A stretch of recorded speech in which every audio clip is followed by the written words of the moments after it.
Ito, sandali, ipapakita ko lang sa inyo.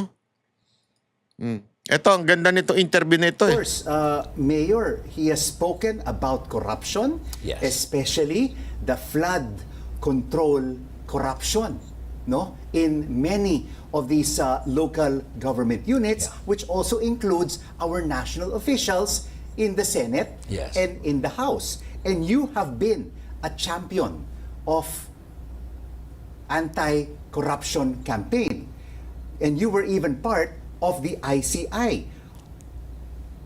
What do you think? Who should be in jail right now? Who are not yet in jail? Gusto mo malaman yung totoo? Gusto ko pa malaman lang ang totoo. And let Sige. me be very direct, ano? Siguro Sige. maraming nagalit sa akin dito, ano? Sige. Pero kung siguro kung tatanungin mo ako sa, I would say, siguro sa mga House of Representatives, napakarami niyan. Hindi lang po isa. Hindi lang napakarami. dalawa. We're talking about majority.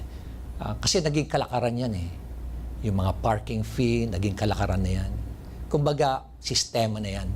It's a systemic problem and it's actually a way of life na sa House of Representatives. So, siguro mga 90% sa kanila. 90%. Oo, So siguro. Hindi! Yan ang dapat paniwalaan according to Palsis. According to Palsis, wag na natin tawaging attorney suspended na eh. According to Palsis, yung mga House of Representatives ang dapat paniwalaan ang mag-confirm ng Senate President. Magalong, sana kausapin mo yung brad mong si Lacson. Magkaibigan kayo, di ba? Kausapin mo. Mantakin mo, ikaw, alam mo na 90% ng mga congressman corrupt. Wala man lang siyang gustong ipatawag nun dahil sa lintik na courtesy niya. Remember naging ICI ito.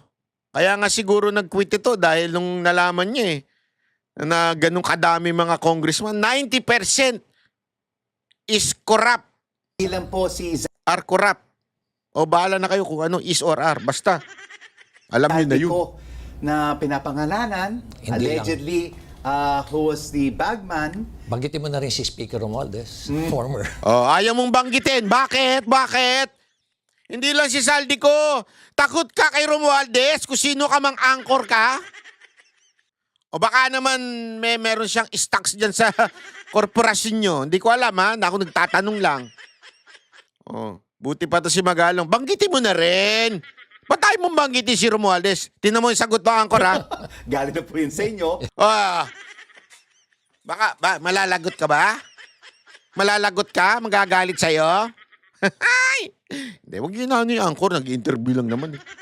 Kayo talaga sama na. Hindi, ako baka sabihin nyo sa akin ang gagaling. Hindi, binabasa ko lang yung mga sinasabi ng mga nanunood. Meron akong telepathic intuition. Naiisip ko yung mga manunood dito ko ano sasabihin. Yan ang nasasabihin nila bakit yung anchor na yan? Di binabanggit si Romualdez. Ano ko lang yun. Nabasa ko lang yung iniisip nyo. So there's much more than that. Pero why hasn't Zaldico been caught? And why isn't the former speaker, Martin Romualdez, also still roaming free? Yan ang tanong na mabigat. Bakit hanggang ngayon di pa sila nakukulong? Ang nakukulong, si Chavit Singson, cyber libel. Yung mga vlogger, cyber libel, nawawaran, si Jason Sang. Yung mga nagbubulgar ng korupsyon, sila cyber libel. Yung mga lumalabang politiko, tinatanggal sa Congress. Si pangalan nun, si Buhaya. Si Meow Meow. Diba yung nagsabi niya, sa House of Crocs, siya pa natanggal. Si Libiste, inaaway palagi. Diba? Yung si abogadong palasigaw, Oh, lagi ding nakademanda rin ngayon yan. Kung sino pa talaga yung nagbubulgar ng korupsyon, sila pa talaga yung ano. Pero yung si Saldico tsaka si Romualdez, malayang malaya. Nakakakuya-kuy pa sa ibang bansa. Si Romualdez, di pa makalis, pero nandito lang yan. Baka pa golf-golf lang yun. Nag-go-golf-golf lang siguro yun. Anong ginagawa kaya ni Romualdez ngayon? Kasi tinanong natin yan. Kanina ba natin tinanong yan?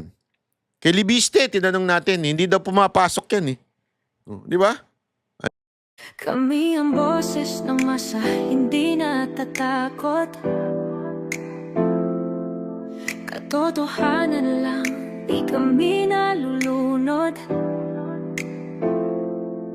Walang bahid ng sismis, lahat ay totoo. Kahit sino ka pa, pag mali ka babanatan ka. Walang pinipili kulay, wala kaming kinikilingan. Basta para sa bayan, kami lalaban. Pag tama palakpakan, pag mali banatan. Di matitinag, di matatakot, para sa bayan tuloy ang sigaw. Sa harap ng kamera, walang halong takot. Mga baluktot, lahat kayo'y tutumba. Ang hustisya at totoo, yun lang ang mahalaga. Kahit sinong harang, di kami matitinag. Walang pinipiling kulay, wala kaming kinikilingan.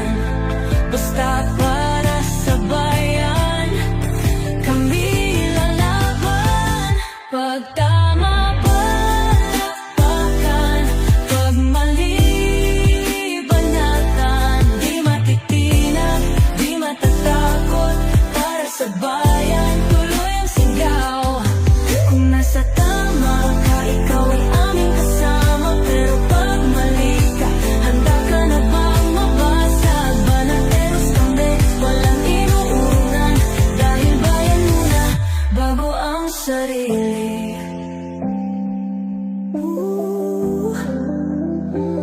Bago ang sarili.